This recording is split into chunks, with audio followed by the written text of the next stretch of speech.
Assalamualaikum warahmatullahi wabarakatuh. Shalom, Om Swastiastu, Namo Buddhaya, salam kebajikan. Halo Sobat Podcast dimanapun Anda berada. Kembali lagi di channel YouTube Himika Universitas Dr. Subandi Jember. Bersama saya Fania Raisa dalam acara kesayangan kita yaitu Podcast Himika. Nah, kali ini saya tidak sendirian, yang mana nantinya akan kedatangan tamu spesial. Beliau ini merupakan salah satu spesialis keperawatan komunitas dan juga salah satu dosen yang berpengalaman di Universitas Dr. Subandi Jember, yaitu Bapak Nurse Ahmad Ali Basri. Nah, Sobat Podcast, perlu diketahui bahwa pada kesempatan kali ini kita akan membahas tema tentang inovasi dan optimalisasi peran perawat di Indonesia dalam penanganan penyakit TB paru pada rural area. Nah, Sobat Podcast dimanapun Anda berada, selama kurang lebih 60 menit ke depan saya akan menemani aktivitas Anda yang ada di rumah maupun di luar rumah. Nah, alangkah baiknya jika saya akan membacakan CV atau kurikulum vitae dari Bapak Ahmad Ali Basri. Baik Sobat Podcast, di sini saya akan membacakan kurikulum vitae dari pemateri kita atau narasumber kita pada pagi hari ini. Yang pertama, nama Ahmad Ali Basri, sarjana keperawatan, nurse, magister keperawatan, spesialis keperawatan komunitas. Kemudian tempat tanggal lahir Pasuruan 3 Januari 1993. Alamat sekarang yaitu di Dusun Sempusari, RT 8 RW 3, Kecamatan Kaliwates, Kabupaten Jember. Kemudian ada nomor telepon 0815 505 0008. Kemudian ada alamat email yaitu nurse.ahmad.ali@gmail.com. Kemudian di sini ada beberapa riwayat pendidikan, yaitu di tahun 2021 sampai 2023 di Universitas Muhammadiyah Jakarta di jurusan spesialis keperawatan komunitas. Kemudian di tahun 2017 sampai di tahun 2019 Universitas Airlangga Surabaya di magister keperawatan peminatan komunitas. Kemudian 2014 sampai 2017 ada di Universitas Airlangga Surabaya di jurusan pendidikan nurse. Kemudian di tahun 2011 sampai 2014 ada di Akper Pemkab Lumajang, yaitu di jurusan D3 Perawatan. Itu merupakan CV atau kurikulum vitae dari Bapak pemateri kita pada pagi hari ini. Nah, baik Sobat Podcast, tidak perlu lama-lama lagi, sepertinya Bapak Ahmad Ali Basri sudah hadir di tengah-tengah kita pada pagi hari ini. Mari kita sambut ini ya Bapak Ahmad Ali Basri. Assalamualaikum Bapak. Monggo silakan dipakai dulu. Terima kasih. Oke. Siap. Nah, bagaimana kabarnya Bapak hari ini? Alhamdulillah sehat. Alhamdulillah sehat. Nah, Sobat Podcast, beliau merupakan salah satu spesialis keperawatan komunitas, betul seperti itu ya Bapak ya? Beliau juga salah satu dosen pengajar di Universitas Dr. Subandi Jember, dan beliau ini merupakan salah satu dosen yang lumayan banyak sekali berpengalaman di bidang komunitas, seperti ya Bapak ya? Baik Sobat Podcast, langsung saja sebelum kita masuk ke inti dari pembahasan kita pada hari ini, yaitu tentang inovasi dan optimalisasi peran perawat Indonesia dalam penanganan penyakit TB paru pada rural area, seperti itu ya Bapak ya? Betul. Nah, Bapak, sebelumnya saya ini mewakili mungkin dari pemirsa yang ada di rumah yang dalam artian seperti awam gitu, termasuk saya juga. Nah, rural area, apa sih yang dimaksud dengan rural area itu seperti apa Bapak? Oke, jadi mungkin kita lebih membahas tentang rural area lebih ke bahasa awam ya, Iya, mungkin betul. lebih difahami. Memang kalau secara definisi, secara kita memahami bahwa rural area itu kalau sesuai dengan konteks bahasa itu sebenarnya lebih ke pedesaan. Oh, pedesaan, seperti itu. Kayak pedesaan, dia itu lebih ke arah yang jauh dari perkotaan seperti itu. Cuma kalau kita hubungkan dengan kesehatan, sebenarnya konteks dari rural area itu tidak hanya dia harus berada di wilayah yang terjauh atau pedesaan, tidak. Tapi padahal seperti misalnya kita di Jakarta gitu ya, Jakarta, tapi kalau dia sudah berada di wilayah, misalnya dia sudah di daerah kecamatannya atau di kelurahan, itu sebenarnya bisa dikatakan sebagai rural area di suatu wilayah gitu. Sehingga konteks rural area itu bisa kita generalisasikan, jadi tidak hanya misalnya di Jawa Timur itu harus yang paling terpelosok, tidak, tapi bagaimana rural area ini, wilayah-wilayah desa atau wilayah-wilayah binaannya itu bisa kita manfaatkan perannya, baik itu misalnya kita di Jawa Timur, otomatis kalau Jawa Timur kan kita di Jawa ya. Di Jawa. Oke, terus kita kok samakan misalnya kita di Kalimantan gitu, otomatis wilayah-wilayah rural secara bahasa mungkin dari desanya gitu bisa kita optimalisasi dari peran serta masyarakatnya seperti itu. Itu sih kalau secara mudahnya gitu. Secara mudahnya. Baik sobat podcast, ini dia penjelasan terkait dengan rural area seperti itu ya Bapak ya. Nah, kemudian Bapak kita kan akan membahas tentang penyakit TB, terutama TB paru seperti itu ya Bapak ya. Nah, kira-kira mungkin apa Bapak yang dimaksud dengan penyakit TB paru ini atau dikenal dengan TBC seperti itu ya Bapak ya. Dan bagaimana mungkin gejala awal ketika seseorang terkena TBC ini Bapak? Oke, jadi kalau kita membahas tentang TB, sebenarnya TB itu kompleks ya, banyak. Jadi tidak hanya pada TB paru sebenarnya. Jadi TB itu ada yang menyerang kelenjar limfa, jadi TB pada peritoneum kayak gitu. Kemudian ada TB juga menyerang pada TB tulang kayak gitu. Terus kemudian ada juga TB yang menyerang pada daerah otak atau daerah meningeal kayak gitu. Cuma kalau untuk saat ini mungkin kita lebih bahas tentang TB paru ya. Jadi kalau kita sudah membahas tentang TB paru, otomatis bakteri. Jadi kalau kita bahas TB paru, otomatis bakteri penyebabnya Mycobacterium tuberculosis. Jadi bakteri ini menyerang pada paru-paru kayak gitu. Karena memang sifatnya ini menular, makanya TB paru ini sering disebut sebagai penyakit paru menular yang diakibatkan oleh bakteri Mycobacterium tuberculosis kayak gitu. Mungkin itu secara definisi ya untuk TB paru gitu ininya. Nah, sobat podcast, TB ini tidak hanya TB paru ya, seperti itu ya Bapak ya. Ada juga TB menyerang otak seperti itu ya Bapak. Iya betul, ada ininya. Nah, mungkin bagaimana Bapak ketika gejala awal ketika seseorang ini terkena atau terjangkit dari TB ini? Oke, jadi untuk gejalanya TB, otomatis pemeriksaan TB itu ada beberapa tahap. Mungkin kalau kita pengen paham secara gejala yang sering umum terjadi di masyarakat atau yang ada di kelompok-kelompok yang tadi kita arahkan pada area rural ya, pada area pedesaan seperti itu. Yang pertama yang pasti gejala awalnya batuknya lebih dari 2 minggu gitu. Jadi sekarang itu kalau sudah batuk lebih dari 2 minggu itu kita sarankan untuk pemeriksaan dahak gitu. Biasanya tanda khas lagi selain batuknya lebih dari 2 minggu tidak sembuh-sembuh yaitu ada bercak darah. Nah, darah yang di sini yang harus konteks kita pahami bahwa darahnya merah segar. Nah, kalau merah segar biasanya itu kita lebih khas pada area-area pernafasan gitu. Kenapa kok kita konteksnya itu harus merah segar? Apabila darah itu sudah masuk pada pencernaan, kalau dia sudah di pencernaan kena asam lambung, darah ini nanti berubah menjadi kecoklatan atau kehitaman. Ya. Agak gelap gitu. Betul, agak gelap. Jadinya kadang ada pasien kalau dia ada masalah di gasternya atau di lambungnya, dia batuk. Sebenarnya memang karena bukan TB gitu kan. Karena batuk seolah-olah si pasien itu bilang batuk darah gitu.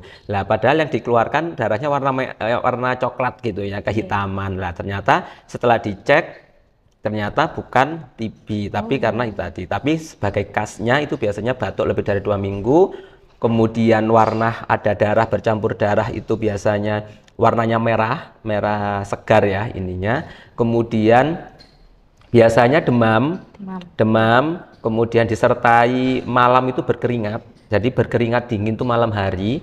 Kemudian ada khas lagi berat badannya turun drastis, biasanya lebih dari 10%.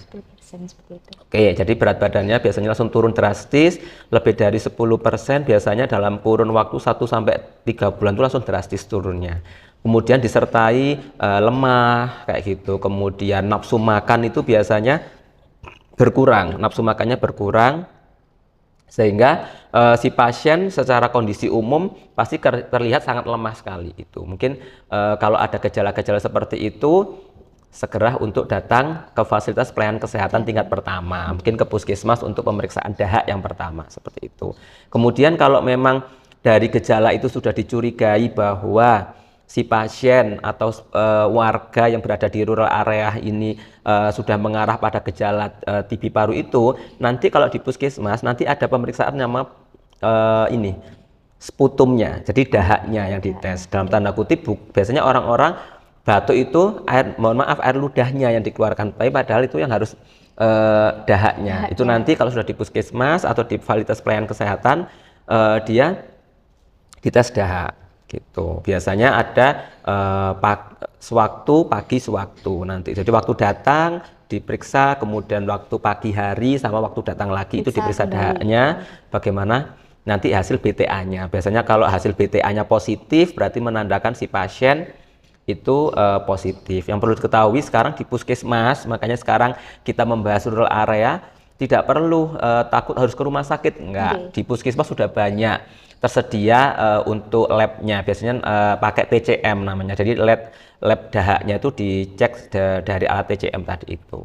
Kalau sudah positif dahaknya, bisa kita simpulkan bahwa dia positif. Kadang seseorang datang ke puskesmas belum tes dahak, tapi dia sudah sudah foto toraks. Nah, biasanya foto toraks itu ada gambaran juga gitu. Jadi nanti kita mungkin tidak membahas tentang bagaimana mendiagnosis pasti secara medis ya, tapi yang pasti biasanya itu dari gejala khas tadi, dari BTA positif, dari tes TCM dahaknya, kemudian dari gambaran parunya. Itu sih biasanya yang nanti kita akan menyimpulkan bahwa si pasien ini terkena TB paru. Baik, seperti itu Sobat Podcast. Memang betul yang dikatakan oleh Bapak Ali tadi, bahwasannya ketika kita memunculkan gejala seperti demam, ya, batuk yang berterus-terusan seperti itu Bapak ya, itu paling khasnya itu batuk itu sih lebih dari 2 minggu paling sering. Lebih dari 2 minggu. Nah, itu batuknya biasanya langsung berdarah atau mungkin nanti ada tahapnya gitu Bapak? Jadi untuk batuknya tidak selalu berdarah ya. Jadi memang perlu digarisbawahi bahwa tidak selalu kalau berdarah pasti TB tidak. Karena memang kalau kita seseorang biasa saja kalau batuknya terus menerus, kan kalau batuk itu ada tekanan ya. Kadang kalau dia ada tekanan terlalu kuat bisa melukai daerah pernafasan. Tapi yang pasti tidak ada salahnya namanya kita itu untuk mengetahui status kesehatan, tapi memang untuk screeningnya selama dia sudah lebih dari 2 minggu itu kita sarankan. Kalau negatif ya alhamdulillah gitu kan. Tapi kalau positif alangkah lebih baik TB-nya itu bisa terdeteksi secara awal gitu kan. Jadi harapannya tidak menular di lingkungan sekitar gitu. Oke, seperti itu. Baik Sobat Podcast, ini ada beberapa penjelasan mengenai tentang gejala awal ketika seseorang terkena atau terindikasi penyakit TB itu sendiri. Nah, mungkin Bapak Ali ini apakah ada kelompok atau orang-orang tertentu yang rentan atau mudah terkena dari penyakit TB ini pada rural area? Oke, jadi sebenarnya kelompok atau seseorang yang rentan terkena TB sebenarnya tidak tergantung pada dia di wilayah pedesaan di rural atau dia di urban di kota. Cuma memang kelompok-kelompok pada dengan TB paru ini memang dia sangat beresiko penularannya. Biasanya yang pertama itu orang-orang yang otomatis dalam lingkup satu keluarga atau satu lingkup komunitasnya ada yang kena TB, itu yang pasti sudah berisiko. Sekali ada di keluarga atau di lingkungan masyarakat ada yang kena TB, otomatis warga sekitarnya sudah dikatakan sudah resiko tinggi tertular TB paru. Yang kedua, ini biasanya yang selalu kita kontrol pada pasien-pasien dengan HIV positif. Oke, jadi dengan orang-orang dengan HIV positif itu kan imunnya turun. Gitu. Oke, kalau imunnya turun, terpapar sedikit saja ada bakteri TB, maka dia langsung Oke, drop betul. gitu. Selalu penularan cepat Cepat, gitu oke. tadi. Karena memang HIV itu kan yang ditekan, yang di eh, ininya kan di imunnya. Iya, Gitu. betul. Kalau seseorang imunitasnya itu rendah, otomatis apalagi kalau ada bakteri gitu ya, otomatis cepat tertular. Kalau orang secara normal kan kalau masih ada pertahanan tubuh ya itu tadi dengan orang HIV. Yang kedua, kelompok-kelompok pasien dengan diabetes mellitus itu juga menjadi yang rentan terkena TB. Kelompok lansia gitu itu juga mereka-mereka yang apa namanya sangat rentan juga dengan TB karena kalau sudah lansia imunnya kan juga menurun juga. Betul. Kemudian kelompok dengan kalau sekarang itu kalau di puskesmas ibu hamil itu juga langsung untuk dites TB. Kemudian satu lagi biasanya anak-anak. Anak-anak itu untuk tesnya beda dengan dewasa. Kalau dewasa kan dahak ya, dari dahak. Kalau anak-anak itu tes mantuk namanya. Nanti ada tes mantuknya sendiri. Mungkin kalau tes mantuk apa nanti mungkin ada pembahasan yang lain. Kemudian selain kelompok-kelompok resiko dari segi individunya, sekarang itu juga yang lagi gencar diinikan dari pemerintah yaitu kelompok kerja. Kelompok kerja. Oke, kadang dulu itu tidak menjadi perhatian kelompok kerja itu. Padahal sekarang, karena kalau kita sudah kerja misalnya di perkantoran, kalau perkantoran itu kan misalnya dalam lingkungan ini AC ya. Iya, AC. Oke, kemudian jendelanya tidak terbuka, otomatis udara, sirkulasi udaranya nggak masuk, kita manfaatkan AC. Nah, kalau ada yang sudah terkena TB paru, nah, kelompok yang berada di lingkungan kerja tadi yang sering kontak itu bakal menjadi resiko tinggi. Makanya sekarang itu juga gencar kita screening pada kelompok kerja. Yang kedua, sekolah. Kelompok sekolah yang sering kumpul bersama. Nah, itu tadi. Kadang kan TB itu tidak hanya menyerang pada kelompok dewasa yang adult ya, dewasa muda atau remaja itu juga resiko sekali. Jadi di kelompok sekolah. Kemudian pondok pesantren. Nah, tahu sendiri mungkin kalau ada apa namanya?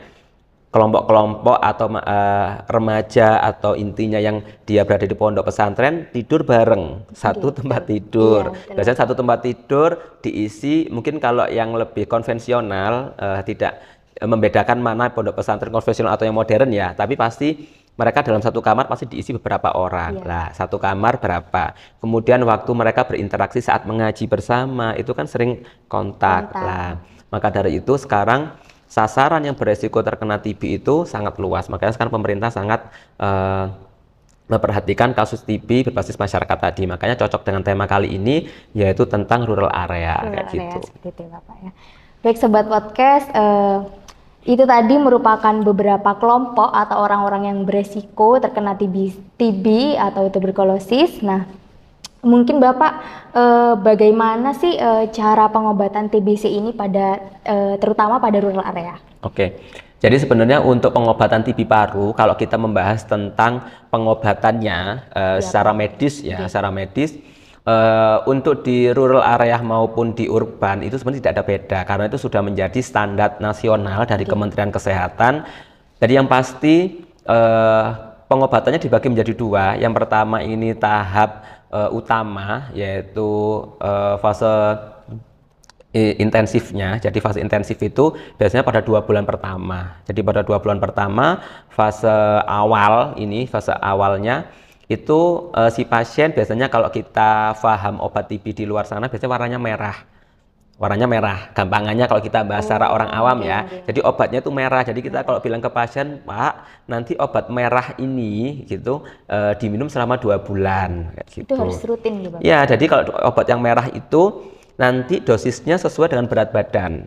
Gitu. Jadi misalnya dengan saya, dengan mbaknya misalnya kayak gitu, atau dengan satu lagi yang berat badannya agak besar, itu beda. Misalnya saya dihitung secara hitung-hitungan dosis 1 kali minum itu biasanya saya misalnya 3 biji misalnya kayak gitu.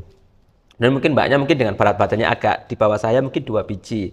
Atau satu lagi misalnya ada seseorang yang berat badannya di atas saya bisa sekali minum 4 biji. Oh seperti itu.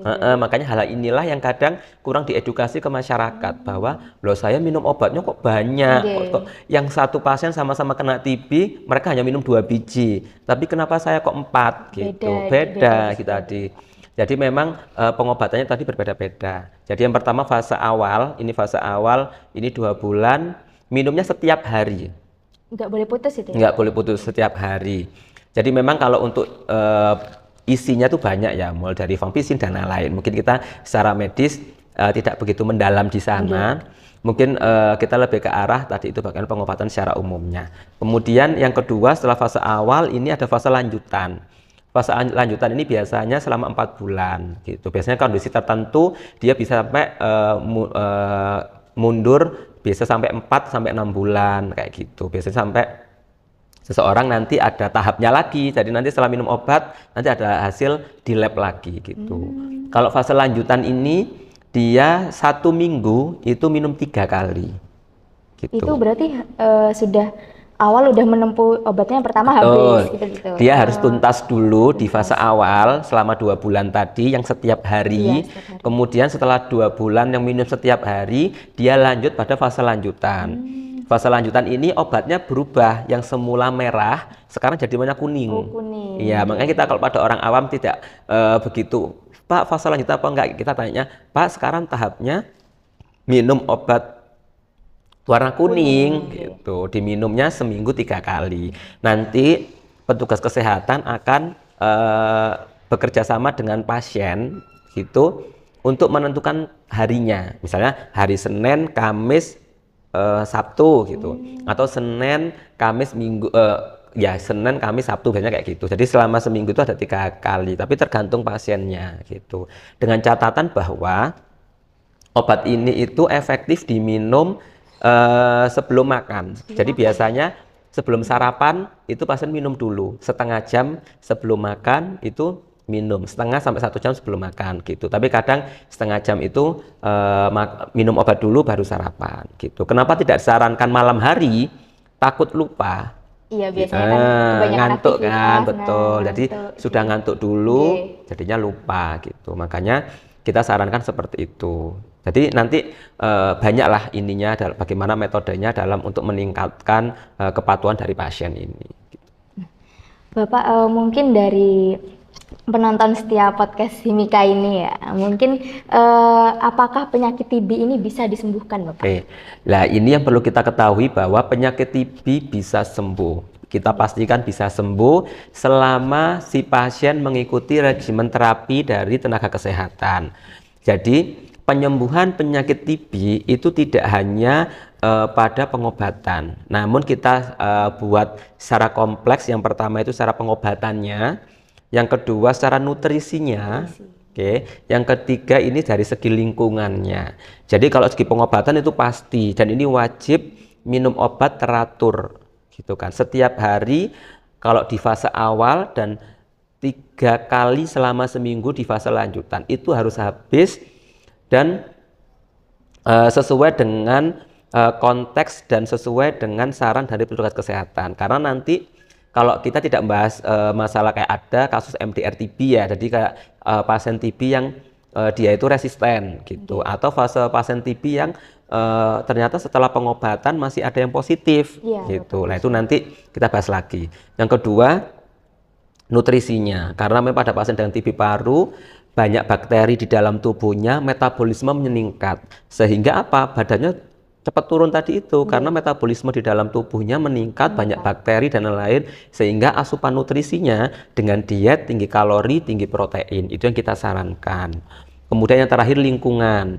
Lingkungan itu kalau kita sudah obatnya oke, makanannya oke, nutrisinya oke, tapi lingkungannya tidak mendukung, yaitu apa? Sinar mataharinya, kelembapannya, karena kan bakteri TB paru ini sangat suka sekali dengan kondisi lembab, tidak ada sinar matahari. Nah, kalau di dalam lingkungan rumah itu lingkungan tidak terkontrol, penularannya tetap, bakterinya masih uplek-uplek di dalam rumah gitu kan. Makanya lingkungannya harus terkontrol. Sirkulasi udara, membuang dahaknya bagaimana kondisi lantainya, kemudian pH-BS-nya di dalam rumah itu harus terkontrol. Makanya 3 inilah dari pengobatan, nutrisi yang harus adekuat, sama kondisi lingkungan harus satu kesatuan berkesinambungan untuk mempercepat dari kesembuhan pasien TB gitu.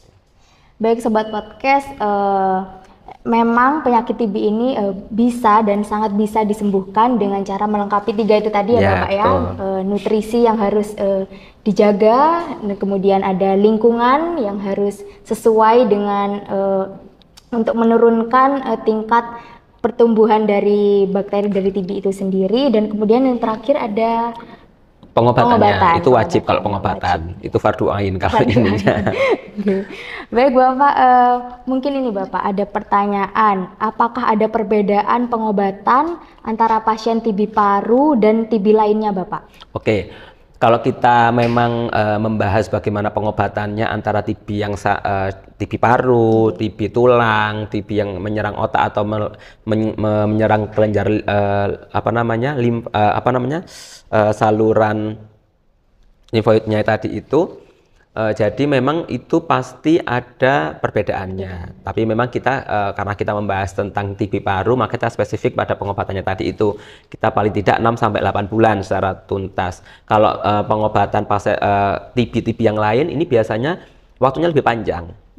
Gitu. Karena memang yang diserang organnya kan berbeda ya, itu tadi. Jadi memang mungkin kalau kita membahas bagaimana TB tulang, TB yang menyerang otak, bagaimana TB yang menyerang kelenjar limfe, itu mungkin kita panjang itu tadi. Tapi yang pasti pengobatannya itu berbeda dan biasanya TB yang di luar paru itu lebih lama gitu. Dan pemeriksaannya berbeda gitu. Misalnya ada ini TB kelenjar gitu ya. Nanti harus di FNAB. Jadi harus diambil ini cairan yang ada di kelenjarnya. Nanti di lab dulu dan lain-lain. Itu biasanya butuh waktu yang agak lama, agak panjang gitu. Ya, lebih Bapak, panjang. Jangka waktu sudah. Oh ya, Bapak saat ini mungkin dari Kemenkes sedang gencar memberikan sosialisasi, seperti ya Bapak ya, terkait dengan pencegahan TB itu sendiri. Nah, kira-kira mungkin bagaimana Bapak agar di daerah, terutama di daerah pembahasan kali ini adalah daerah rural, seperti ya.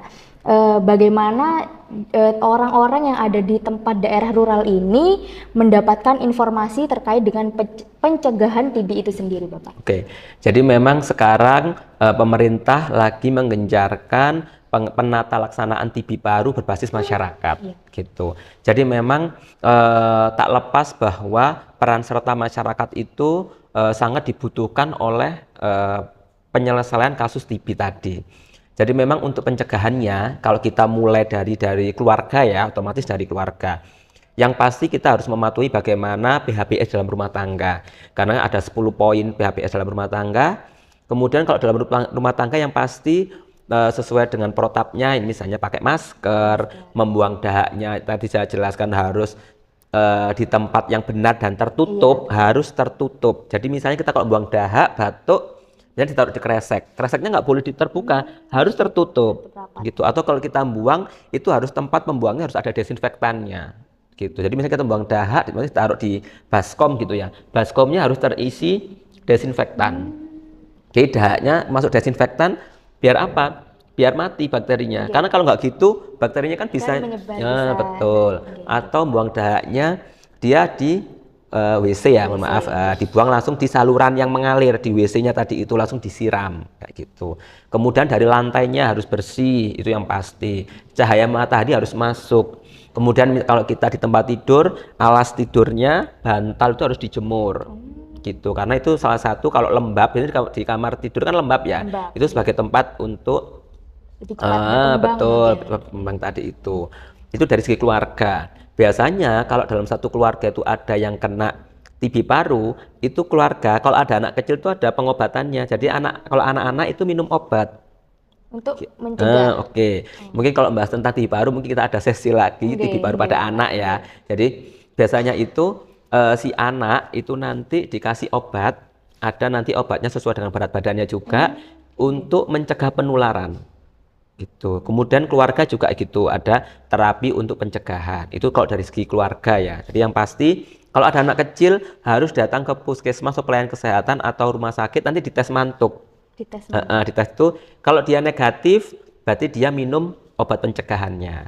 Gitu.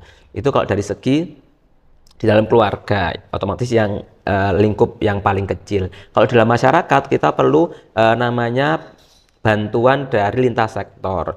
Biasanya ini kita kalau dari RT, RW, organisasi masyarakat, biasanya dari segi di desa ya, kalau biasanya kalau di kota itu di kelurahan itu harus ada peran serta dari pihak kelurahan atau pihak desa. Kemudian kalau yang lebih mengarah ke kesehatan itu ada peran serta dari kader.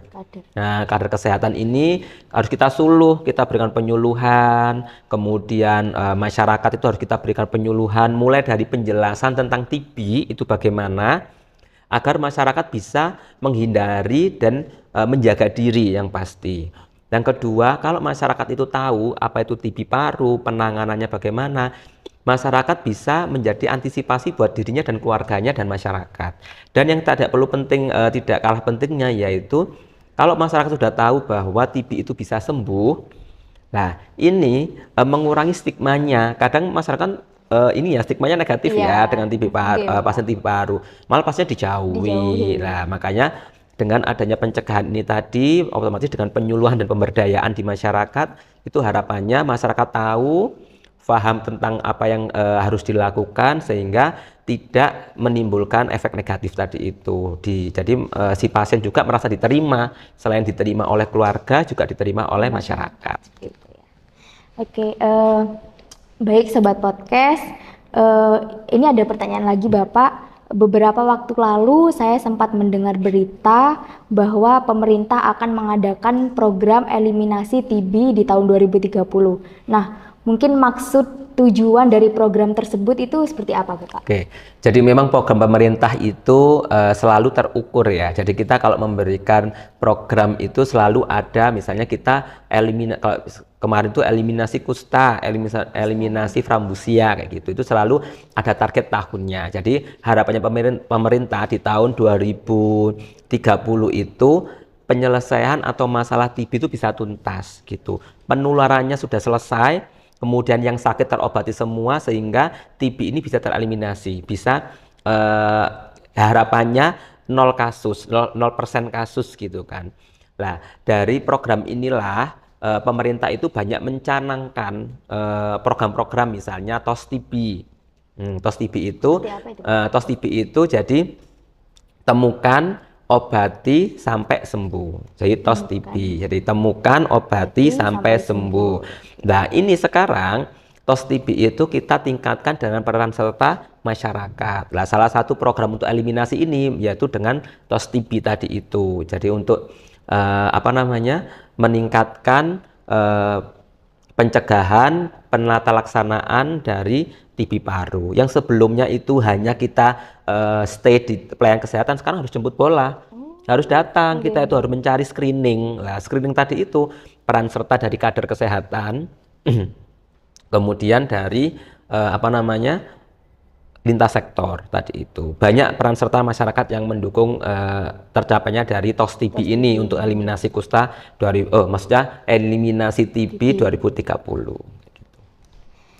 Mungkin Bapak, apakah ada kelompok prioritas yang dituju untuk program eliminasi TB ini di tahun 2030 tersebut, Bapak?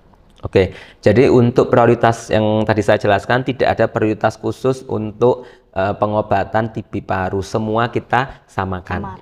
Sama apa yang menjadi resiko. Jadi kita bukan memprioritaskan, tapi kelompok-kelompok yang memiliki resiko tinggi. Yang tadi itu kata saya bahwa misalnya ada satu pasien di dalam keluarga atau di dalam satu lingkup wilayah gitu ya, itu pasti resiko tinggi. Kemudian kelompok yang HIV AIDS tadi itu, kemudian ada diabetes, lansia, ibu hamil, kemudian anak-anak. Ya, sekarang itu mungkin kelompok kerja, sekolah, dan itu mungkin hal baru yang sedang digencarkan kayak gitu. Mungkin sebelumnya sudah ada tapi belum optimal kayak gitu. Sebenarnya bukan menjadi kelompok kerja, kelompok sekolah menjadi prioritas, tidak. Semuanya menjadi prioritas. Cuma memang mungkin pelaksanaannya sekarang lebih dioptimalkan gitu. Seperti itu. Baik, Bapak, bagaimana jika dalam suatu tempat atau rumah ada kontak dengan seseorang yang terjangkit TB aktif gitu, seperti itu Bapak. Nah, bagaimana alur untuk mendapatkan terapi pencegahan dari TB tersebut, terutama pada daerah rural ini, Bapak? Oke. Jadi kita kalau bahas tentang area rural, sebenarnya kita lebih ke arah ke peran serta masyarakat ya, di mana kita mengoptimalkan sumber daya baik itu SDM maupun sumber daya alam yang ada di area rural atau pedesaan tadi itu. Jadi kalau memang ada satu orang yang terkena TB yang pasti TB aktif itu si keluarga otomatis kan dia sudah datang kan ke pelayanan kesehatan. Kalau dia sudah datang ke pelayanan kesehatan pasti sudah dinyatakan positif gitu. Otomatis nanti biasanya dari puskesmas atau dari pelayanan kesehatan itu langsung selalu kita namanya langsung ada pendamping gitu. Harus ada pendamping dari si pasien, biasanya PMO, pendamping minum obat. Biasanya ini sebagai support sistemnya. Kemudian langsung oleh tenaga kesehatan langsung terscreening. Misalnya dalam satu keluarga ada 5 anggota gitu ya. Jadi 5 yang lain harus dites dahak semua, gitu. Setelah dites dahak semua, kalau ada anak-anak maka dia tes mantuk tadi itu, karena kan tesnya beda. Setelah dites negatif semua, nanti ada terapinya, terapi secara medis untuk terapi pencegahan. Kalau anak-anak tadi juga ada juga terapi pencegahan. Jadi setelah dites ada yang positif dalam satu keluarga, di screening semua satu keluarga tadi dari dahaknya. Kalau anak-anak mantuk, kalau sudah negatif semua misalnya, maka dikasih terapi pencegahan. Kalau misalnya salah satu ada yang dari screening tadi ada yang positif, makanya harus pengobatan. Itu tadi.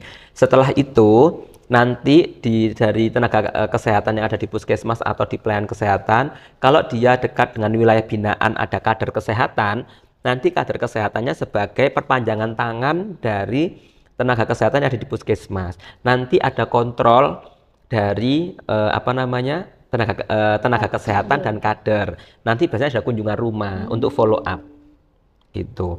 Dari tenaga kesehatan dan kader kesehatan. Kalau memang misalnya dalam satu keluarga itu ada masalah, misalnya baik itu masalah ekonomi atau dari personalnya nggak mau berobat, misalnya nggak teratur, kita biasanya minta bantuan atau bekerja sama dengan lintas sektor, entah Pak RT-nya, Pak RW, Pak Kasun, kayak gitu-gitu. Atau biasanya lebih ekstrim lagi kalau dia lebih ini, mungkin ada peserta dari Babinsa kayak gitu, misalnya kayak gitu ya. Tapi ada memang kadang kasus seperti itu. Jadi memang runtutannya seperti itu.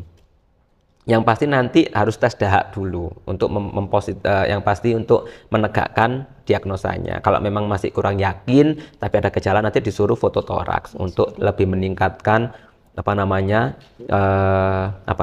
diagnosisnya itu biar benar-benar ini ya ditegakkan secara benar gitu. Ini Bapak, untuk waktunya mungkin berapa lama dalam memberikan terapi pada penyakit TB ini? Oke, yang tadi saya jelaskan bahwa untuk secara normal itu 6 sampai 8 bulan gitu. Tapi yang pasti kalau secara regimennya itu pasiennya nutrisinya bagus, lingkungannya bagus, berobatnya bagus, itu cukup 6 bulan.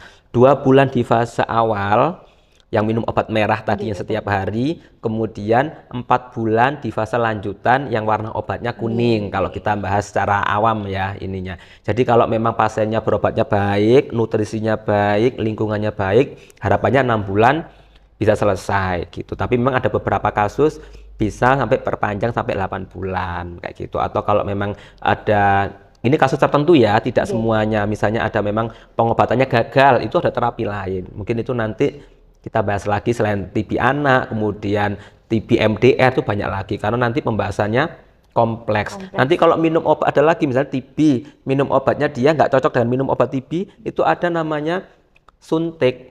Suntiknya setiap hari, bokong kanan, bokong kiri. Biasanya dari obatnya streptomisin dan lain-lain itu. Makanya lebih konteksnya lebih banyak kalau kita bahas tentang medisnya. Mungkin kita mengarah pada preventif promotifnya ya. Gitu. Betul Pak.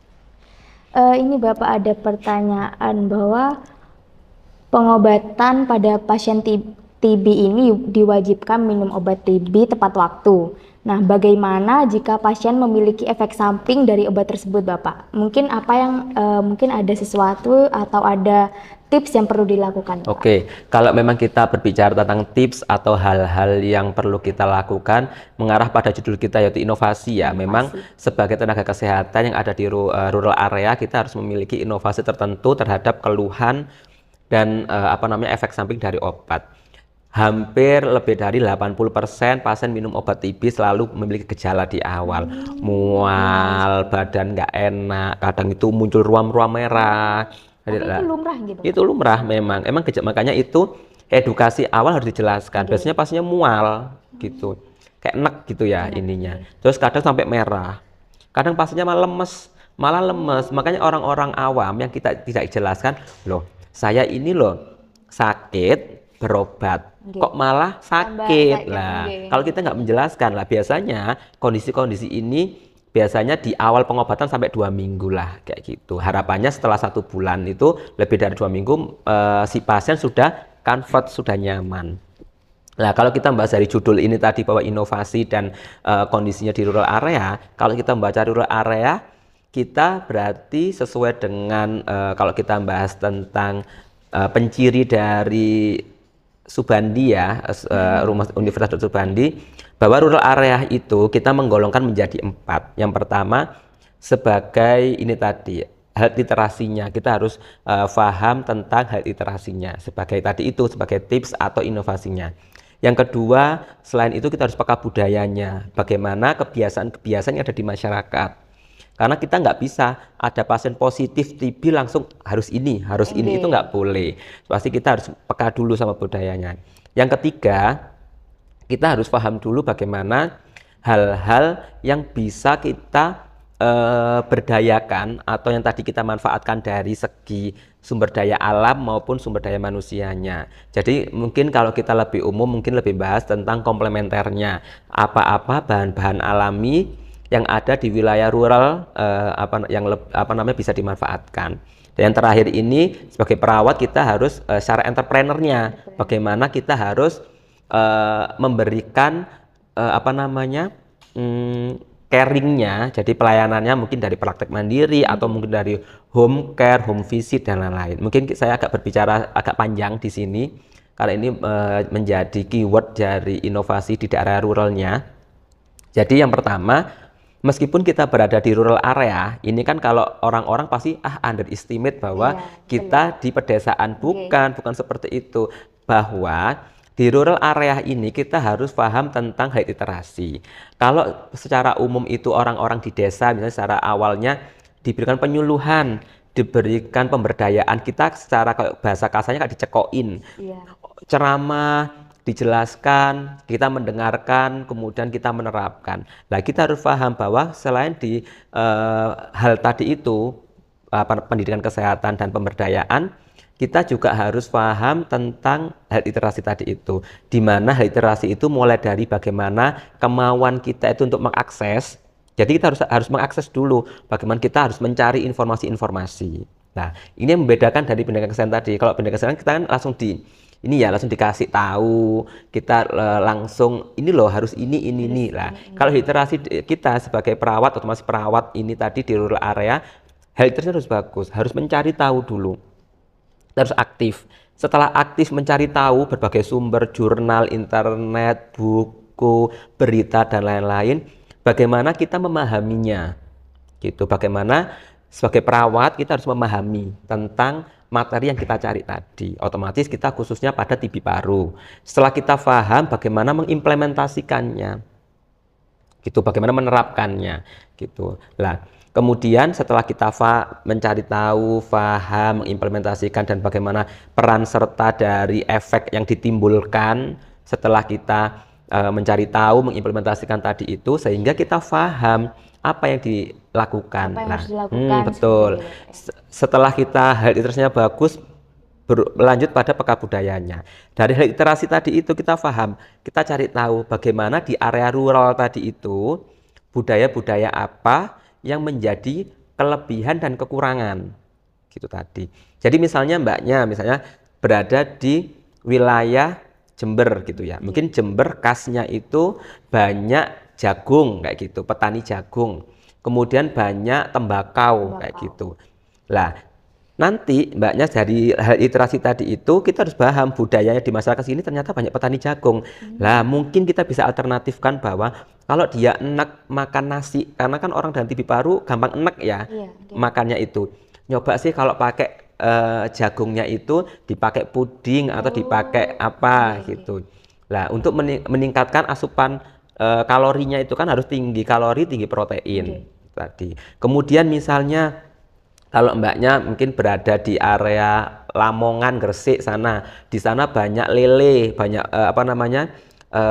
orang petani ini ya lele atau bandeng atau udang kayak gitu. Oh, mbaknya gara-gara di area pedesaan atau area ruralnya di Lamongan, karena health literasinya bagus, budayanya pekah banget, nantinya apa? Mbaknya memanfaatkan proteinnya dari lele tadi itu. Nah, kita maksudnya pekah budaya di sana gitu. Misalnya di daerah kita mengarah pada Jombang misalnya kayak gitu. Oh, di Jombang, Jawa Timur itu lebih ke arah pada kayak kiai, ulama-ulama. Mbaknya memanfaatkan ulama tadi untuk misalnya melakukan pendidikan kesehatan, kemudian untuk mengajak secara edukasinya gitu tadi. Atau misalnya kita lanjut lagi pada area-area di mana ya, kalau misalnya di desa mana atau di wilayahnya kita di Kalimantan gitu, atau di wilayah Sulawesi yang banyak ikan gabus gitu ya, ikan gabus atau kita ikan kutuk ya. Jadi mbaknya nanti memanfaatkan sesuai wilayah tadi itu gitu tadi. Jadi kayak lebih dimodifikasi. Betul. Jadi kita paham bagaimana budayanya di sana. Kalau memang budaya di sana itu lebih ke arah agamis, maka kita harus mensasar tokoh-tokoh agamanya gitu lah, dari tadi literasi, kemudian dari pekah budaya, dan yang ketiga ini dari ininya komplementernya misalnya kayak gitu. Kita harus paham juga, misalnya kalau pasiennya mual karena mbaknya sudah belajar dari literasi tadi tentang acupressure gitu. Misalnya di C6 ada sebut C6 untuk mengurangi mual muntah efek minum obat TB. Lah, mbaknya mengajarkan bagaimana acupressure-nya. Terus untuk mungkin mbaknya lagi atau perawat di wilayah tertentu yang di rural area, mereka secara komplementernya belajar tentang herbal. Apa sih herbal yang cocok untuk meningkatkan nafsu makan pada pasien TB paru yang sedang menjalani pengobatan. Oh, ternyata temulawak meningkatkan nafsu makannya gitu. Jadi kita minum temulawak, nggak masalah selama minumnya itu sesuai dengan aturan. Biasanya sebelum minum obat atau setelah minum obat 2 jam. Intinya ada range 2 jam kayak gitu. Dan yang terakhir yaitu harus ada sebagai inovasinya, perawat-perawat ini memiliki jiwa entrepreneurnya. Bagaimana membangun usaha sendiri. Kalau di pedesaan akses ke pelayanan kesehatan kan jauh. Nah, misalnya buka praktek mandiri. Praktek mandirinya apa? Disesuaikan dengan budaya yang ada di sana. Kemudian disesuaikan dengan adat istiadat yang di sana. Memanfaatkan bahan lokal kayak gitu. Misalnya kita agak nyelentang sedikit tentang TB paru, misalnya kita ke arah stunting gitu ya. Kita manfaatkan apa bahan-bahan lokal di sana, tadi kayak jagung, misalnya tadi dari abon lele kayak gitu-gitu. Jadinya kita selain entrepreneurnya hanya di dunia kesehatan, kita juga memberikan intervensi dari komplementernya. Bekam, kemudian akupuntur, herbal tadi itu dan lain-lain. Jadi kompleksitasnya di rural area kita harus mengoptimalkan. Jadi tidak hanya di urban, di perkotaan. Jadi di rural area kita harus memaksimalkan apa potensi yang ada di wilayah rural tadi itu, baik itu sumber daya alam maupun sumber daya manusianya. Jadi intinya harus ini ya Bapak ya, mencari peluang agar bisa melakukan modifikasi untuk menciptakan inovasi yang luar biasa sekali nantinya gitu. Baik Bapak, ini misal jika ada seseorang yang sudah menjalankan terapi pencegahan TB. Nah, tiba-tiba di pertengahan jalan itu muncul gejala TB aktif ini. Nah, bagaimana Bapak cara penanganannya? Kalau misalnya bagaimana pasiennya sudah seseorang ini menjalankan terapi pencegahan. Pencegahan. Nah, kemudian di pertengahan jalan itu si pasien ini muncul gejala TB. Jadi memang kalau si pasien atau keluarga sudah melakukan pencegahan, memang harapannya sudah tidak tertular TB paru. Iya, kalau memang waktu di pertengahan jalan misalnya kok ada gejala, ada batuk, kemudian ada keluar darah, batuk darah maksudnya, kemudian berat badannya menurun, yang pasti harus dites ulang, tes dahak ulang dulu untuk menentukan diagnosa pastinya. Setelah diagnosa pastinya itu kita jalankan, lanjut pada pengobatan yang pasti. Jadi memang yang pasti harus kita ini kan screening lagi. Jadi kita kalau sudah ada gejalanya kita tes dahak lagi. Bukan berarti kalau pasien itu sudah sekarang dites dahak negatif nanti keluar nggak bisa kayak gitu. Jadi tetap gitu. Bertahap Betul. Ya. Mungkin Bapak ini kita sebagai perawat atau tenaga medis seperti itu ya Bapak ya. Komunikasi apa yang perlu dilakukan perawat ketika menangani pasien TB paru terutama pada rural area ini? Oke, yang pasti secara profesional kita sebagai perawat harus komunikasi terapeutik itu yang pertama. Bina hubungan saling percaya itu wajib. Karena kalau kita tidak melakukan bina hubungan saling percaya, komunikasi di awal sudah tidak baik, pasti sudah diblok. Jadi keluarga sudah menutup diri gitu. Yang pertama kita selalu jangan sampai judgment bahwa kita pasiennya langsung gini gitu nggak boleh. Yang pertama. Yang kedua ini tadi sesuai dengan area rural tadi bahwa kita bahas tentang harus peka budaya, harus peka apa kebiasaan di sana. Jadi definisi budaya itu tidak harus kompleks, budaya itu kayak budaya Sunda, Jawa, Madura, tidak. Tapi kebiasaan-kebiasaan yang itu rutin dilakukan dan sudah tidak ada masalah dan diakui oleh keluarga masyarakat, itu bisa dikatakan menjadi budaya. Apa keluarga budaya yang ada keluarga, apa budaya yang ada di masyarakat, kita harus paham dulu.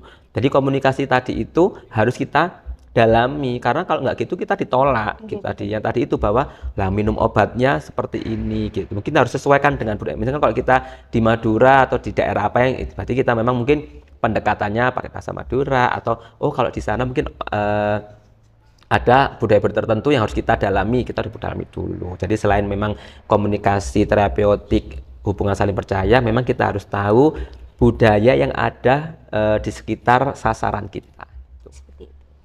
Baik Bapak, ini ada pertanyaan, mungkin bisa disebutkan faktor apa saja yang mempengaruhi terjadinya penyakit TB ini pada rural area? Oke, jadi kalau pada rural area kita bahas pedesaan, memang yang pertama itu yang dari faktor pendidikannya. Kita pasti kalau kita secara pendidikannya kita sudah baik, biasanya menunjang dari pengetahuannya. Tingkat pendidikan tidak selalu sejalan atau searah dengan pengetahuan.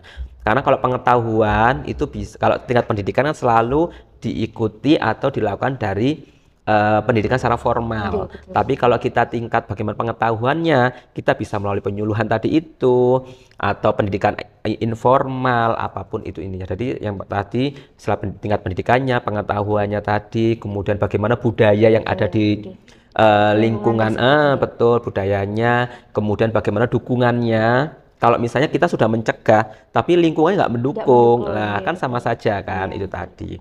Dan yang terakhir bagaimana peran serta dari pelayanan kesehatan yang ada di sekitar, karena tidak menepis betul untuk kemungkinan bahwa tenaga kesehatan atau pelayanan kesehatan di sekitar itu sangat penting. Tadi itu screeningnya. Kalau misalnya kita sudah gencar, tapi di wilayah binaannya itu pelayanan kesehatan nggak ada untuk tes dahaknya, misalnya tidak ada untuk screeningnya, kan di mana? Jadi kita betul itu tadi. Makanya dari kompleks ininya sangat mempengaruhi tadi itu ininya. Lingkungannya yang pasti juga, bagaimana lingkungan sekitar rumah itu yang mendukung gitu sih ininya. Ini Bapak, mungkin apa ada peran mungkin yang harus perawat lakukan untuk penyakit TB paru ini pada rural area agar lebih optimal Bapak? Oke, jadi kalau kita membahas tentang rural area, ini kalau kita di Jawa Timur itu banyak karena kita memang ini ya berangkat dari program eliminasi TB paru yang sekarang meningkatkan optimalisasi peran masyarakat dari lintas sektor. Jadi kalau kita bahas tentang perawat, kalau di Jawa Timur itu kan ada Ponkesdes, gitu kan, Pondok Kesehatan Desa. Kemudian perpanjangan dari puskesmas. Kalau misalnya kita ada pustu itu kan puskesmas pembantu. Tapi kalau Ponkesdes itu di desa-desa. Nah, peran serta perawat desa, kan ada perawat desa, bidan desa, perawat desa. Nah, perawat sekarang itu tidak hanya dia stay di puskesmas, tapi dia itu sekarang sudah ada yang berada di pos-pos desa tadi itu untuk menjangkau wilayah terpencil lah itu tadi. Kemudian sekarang kita lagi ada program namanya ini reformasi kesehatan dari Menteri Kesehatan tahun 2023-2022 ini, bahwa optimalisasi peran pelayanan primer. Seperti apa itu? Nah, di peran optimasi pelayanan primer itu jadi kita tingkatkan di promotif preventifnya. Nah, sebagai perawat kalau kita rural otomatis lebih ke arah perawat komunitasnya. Jadi tidak hanya perawat komunitas sebenarnya. Kalau kita bahas tentang rural area, perawat KMB misalnya dalam bidang misalnya dia maternitas misalnya, dia membahas tentang pos SC kayak gitu. Kalau di area rural misalnya apa hal-hal yang bisa dimanfaatkan di sana gitu tadi. Kemudian kalau kita bahas tentang kasus-kasus medical bedah kayak gitu, apa terapi-terapi yang ada di komunitas untuk meningkatkan peran serta dari perawat tadi itu. Jadi sekarang yang selain harus kita lakukan promotif preventif itu yang pasti. Yang kedua itu tadi bahwa peran dari perawat yang di wilayah, home care, home visit, pendidikan kesehatan, baik itu kunjungan rumah, harapannya apa? Kalau kita melakukan kunjungan rumah, kemandirian keluarganya itu meningkat. Sesuai dengan Menteri Kesehatan Permenkesnya itu tentang Perkesmas, perawat kesehatan masyarakat, kita itu ada namanya kunjungan rumah ya, kunjungan rumah untuk meningkatkan kemandirian. Jadi keluarga tingkat kemandirian 1, 2, 3, 4. Harapannya kalau waktu kunjungan rumah, waktu awal belum tahu, tidak paham, tidak tahu dari cara pengobatan, harapannya kalau sudah dikunjungi rumah beberapa tahap nanti bisa berubah menjadi kemandirian tingkat 4. Keluarga sudah mandiri dan bisa melakukan tindakan promosi kesehatan. Jadinya paham gitu ya Bapak ya, terkait dengan penyakit TB paru itu seperti apa, seperti itu. Mungkin Bapak ini ada pertanyaan, mengapa di daerah rural area itu sangat rentan terkena penyakit? Oke, sebenarnya kalau kita bahas tentang lokasi, tidak selamanya rural itu rentan ya.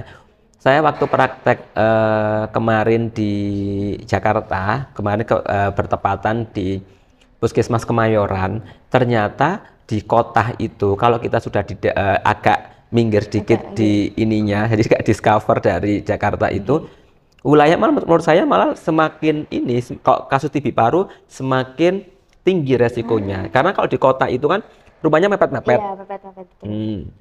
Kemudian satu rumah, kadang kan kamarnya satu. Nah, kemudian diisi anggota keluarganya 5. Kalau sudah kena TB paru, wah penularannya. Kemudian dari kepadatan penduduk,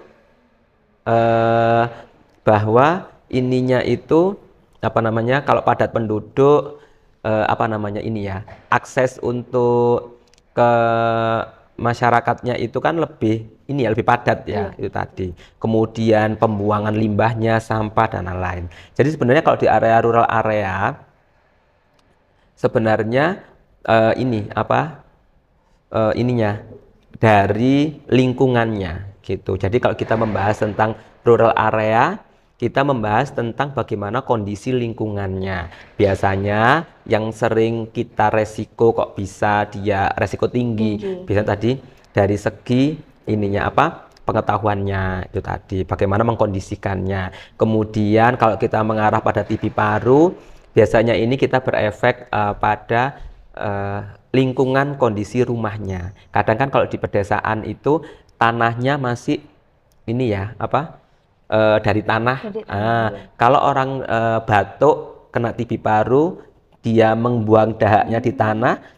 Kalau dia itu tidak terkena sinar matahari, bakteri yang di dahak tadi hidup. Kemudian menyebar, kena angin, kena terhirup kita itu tertular. Jadi sebenarnya bukan berarti area rural itu menjadi lebih beresiko, kemudian area urban perkotaan enggak sebenarnya. Tapi memang di mana rural sama urban ini bagaimana faktor risiko itu bisa diminimalkan. Tapi memang kalau di area rural mungkin dari segi pengetahuannya tadi itu kadang kan jarang terpapar. Betul. Sehingga kalau jarang terpapar, masyarakatnya itu sedikit memahami tentang bagaimana TB paru, sehingga resikonya semakin tinggi. Dari segi ekonominya, bukan berarti misalnya kalau di desa selalu banyak yang di bawah ekonomi, tidak. Tapi memang kalau dia di pedesaan ekonominya rendah, otomatis untuk akses ke pelayanan kesehatan rendah. Kemudian untuk perawatan keluarga dengan TB paru juga rendah, sehingga meningkatkan resiko juga. Kemudian dari lingkungannya tadi itu, karena berdempet-dempet ada beberapa satu kelompok, sehingga tidak bisa mengontrol secara bersama, penularannya juga semakin meningkat kayak gitu. Lebih ke arah ini tadi sih, bagaimana penekanan sama ininya optimalisasi dari masyarakat yang ada di desa tadi. Dari masyarakat itu Oke. sendiri, nggih, Bapak. Nah, Bapak, mungkin apakah perawat harus berkolaborasi dengan instansi lainnya untuk mewujudkan daerah rural area ini agar terhindar dari penyakit, Bapak? Oke, jadi memang perawat itu wajib ya, namanya kita berkolaborasi, apalagi kita perawat komunitas, salah satu intervensi dari perawat komunitas itu kolaborasi dengan mitra. Jadi kalau memang di dalam tenaga kesehatan itu misalnya ada keterbatasan dana, misalnya kayak gitu, biasanya kita berkolaborasi dengan pihak desa, kecamatan, atau pihak pemerintah daerah, bagaimana memberikan bantuan secara ekonomi, bantuan secara moral, dan lain-lain. Sekarang itu yang membantu program TB paru, kalau sekarang itu ada namanya organisasi atau yayasan Ya Bisa namanya. Jadi dia itu yayasan ini membantu penemuan kasus baru. Jadi misalnya ada kader ini misalnya dia screening penemuan kasus baru, nanti ada reward sendiri dari mereka, karena kadang dari puskesmas atau pelayanan kesehatan tidak ada reward ya. Jadi nanti pelaporannya dari Ya Bisa ini ada rewardnya, entah nanti penemuan kasusnya positif itu ada reward berapa.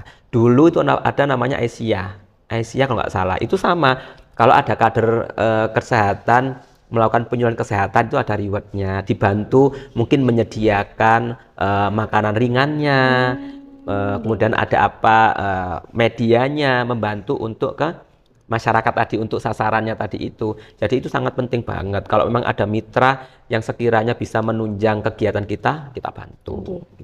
Kita harus saling mendukung Iya, satu sama lain. pasti Ya, itu Bapak, tadi. ya.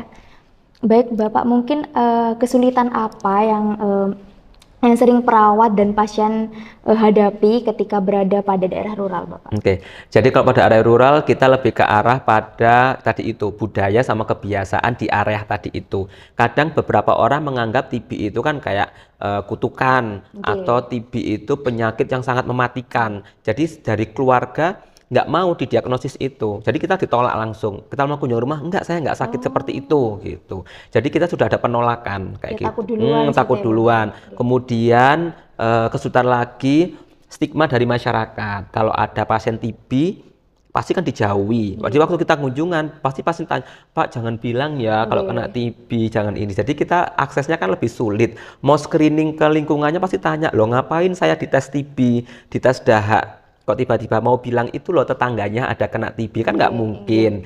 Nah itu yang menjadi kesulitan kita, bahwa menjelaskan kalau pada ada budaya-budaya tertentu atau masyarakat yang stigmanya, kemudian respon terhadap TB-nya itu sangat sulit, itu tadi di sana. Kemudian yang terakhir, kesulitan pasti ini menjelaskan ke pasien dan keluarga tentang efek obatannya tadi. Yaitu tadi saya jelaskan di awal bahwa setelah minum obat kok tambah sakit.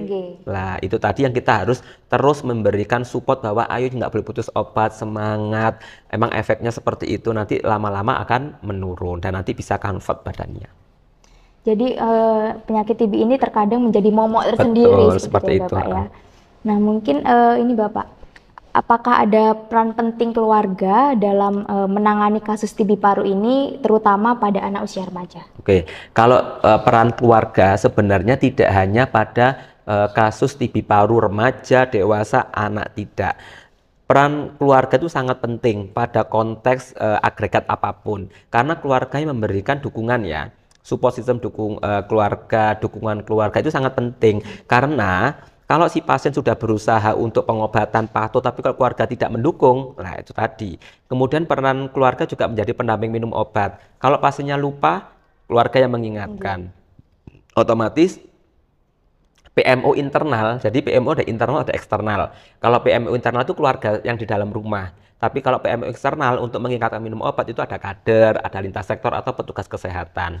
Sehingga kalau keluarganya ini perannya aktif, dia tahu tentang TB paru, mampu, dan dia itu bisa berkolaborasi dengan si pasien maupun lintas sektornya, maka penyembuhan dari TB itu semakin meningkat.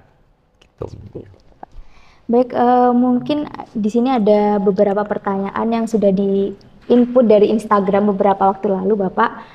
Ini ada yang bertanya, apakah ada pesan dan kesan mungkin dari Bapak Ali Basri sendiri untuk membangkitkan inovasi dan optimalisasi peran, maksud saya inovasi dan optimalisasi perawat dalam memberikan penanganan pada pasien TB paru di rural area. Oke, jadi kalau saya berpesan baik itu kepada, mungkin yang pertama saya tujukan kepada keluarga atau pasien dan masyarakat.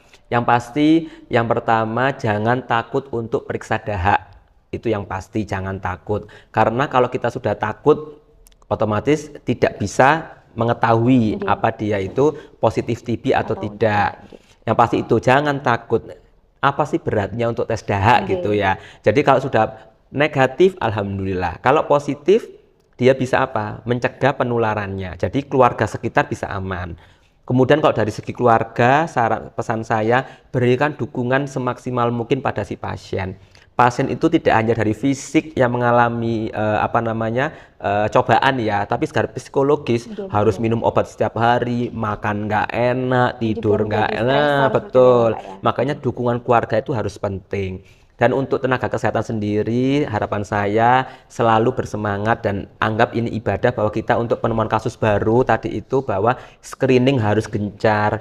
Kemudian peran serta, kita harus mengikut sertakan peran serta masyarakat, baik itu kader, lintas sektor, RT, RW, Babinsa dan lain-lain. Kita harus bekerja sama dengan mereka, dan jangan lupa kita menggali tadi itu apa sumber daya alam, sumber daya manusia yang ada di lingkungan tadi itu untuk kita jadikan sebagai alternatif komplementernya. Misalnya penggunaan tadi itu temulawak meningkatkan nafsu makan pasien TB, kita akupressure tadi itu misalnya di C6, ada namanya C6 itu menurunkan respon saraf untuk mual, kemudian peningkatan dari akses untuk nutrisinya, apa yang ada di daerah itu, mungkin jagung atau singkong atau ikan gabus tadi itu dan lain-lain. Dan jangan lupa selalu memberikan inovasi untuk membangun entrepreneur kita sebagai seorang perawat, apalagi di luar area yang kadang itu jauh dari tenaga kesehatan atau aksesnya jauh. Jadi kita harus memberikan inovasi dan terus belajar untuk memberikan pelayanan yang terbaik secara profesional, yang caringnya harus kita tonjolkan kepada masyarakat. Gitu sih kalau dari saya. Mungkin ini Bapak yang terakhir, apakah ada pesan dari Bapak Ali bagi pasien TB paru yang sedang berada dalam daerah rural area? Mungkin tidak hanya pada rural area, mungkin bisa di daerah-daerah lain, Bapak. Oke, yang saya jelaskan tadi pada pasien bahwa kalau dia sudah kena pasien TB paru, saya berpesan bahwa tetap semangat yang pasti, karena memang sakit apapun itu bisa dikatakan cobaan atau memang untuk meningkatkan derajat kita. Jadi yang pasti harus bersabar dulu. Yang kedua, harus selalu mengikuti regimen dari tenaga kesehatan. Petugas kesehatan selalu memberikan yang terbaik. Jangan sampai sedikit pun beranggapan bahwa pelayanan kesehatan kok seperti ini ya, seperti ini ya, seperti itu. Jadi wajib mengikuti apa yang disarankan dari pelayanan kesehatan. Terus yang ketiga, kalau ada masalah atau hal yang tidak cocok atau hal yang kurang nyaman di diri dia, maksud saya, jangan sungkan-sungkan untuk bilang, konsultasi. Karena kadang itu orang-orang takut, saya kok gini, kok merah-merah, kok gini, kok mual. Jadinya tiba-tiba berhenti minum obat sendiri gitu.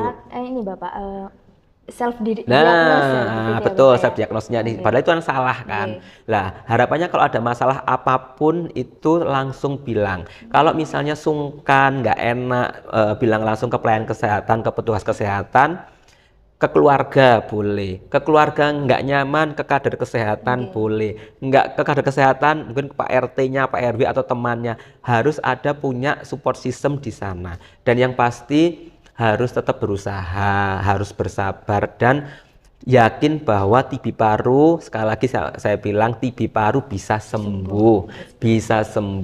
Nah, itu tadi, sehingga harus semangat dan jangan sampai putus obat. Selalu ada dukungan dan support dari lingkungan sekitar kita, dan yakinlah tidak sendirian. Itu tadi sih kalau dari saya.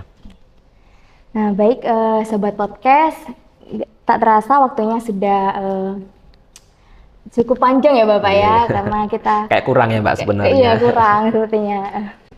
Baik sobat podcast, ini terkait dengan TB paru, itu tadi yang dibilang dengan Bapak Ali Basri ini bisa sembuh ya Bapak ya? Iya, Sangat pasti bisa sembuh. Terutama kita harus menjaga nutrisi dan kemudian harus menjaga lingkungan sekitar yang agar bisa mendukung dalam penyembuhan dari penyakit TB paru ini. Nah, baik sobat podcast, terima kasih banyak sudah menonton podcast kami pada pagi hari ini. Terima kasih kepada Bapak Ya, Ali terima yang kasih sudah mengundang saya. Paling tidak Bapak. semoga hal yang sekecil ini yang saya sampaikan bisa bermanfaat karena memang saya juga belajar, sama-sama belajar. Mungkin saya sedikit berbagi dan saya sampaikan. Kalau ada salah kata yang saya sampaikan terkait itu tentang TB paru atau tentang apa yang ada di masyarakat, monggo silahkan mungkin bisa berdiskusi bersama karena memang manusia tidak luput dari salah ya, seperti itu. Jadi saya sekali mohon maaf kalau ada salah kata dari yang saya sampaikan atau dari pengalaman yang saya bagikan, saya mohon maaf dan saya ucapkan terima kasih dari pihak Himika ya, Universitas Subandi sudah mengundang saya. Saya ucapkan acaranya bagus, semoga terus berjalan, semoga nanti ada kemudahan di ke depan ya, karena memang tujuannya baik. Insya Allah kalau kita tujuannya baik, intinya dipermudah, betul seperti itu. Baik sobat podcast Himika, nantikan episode selanjutnya yang pastinya lebih menarik lagi topik pembahasan yang akan kita bahas. Terima kasih banyak Bapak Ali. Ya, sama-sama. Mungkin cukup itu saja sobat podcast. Sekian dari kami. Kurang lebihnya mohon maaf. Wassalamualaikum warahmatullahi wabarakatuh. Waalaikumsalam warahmatullahi wabarakatuh.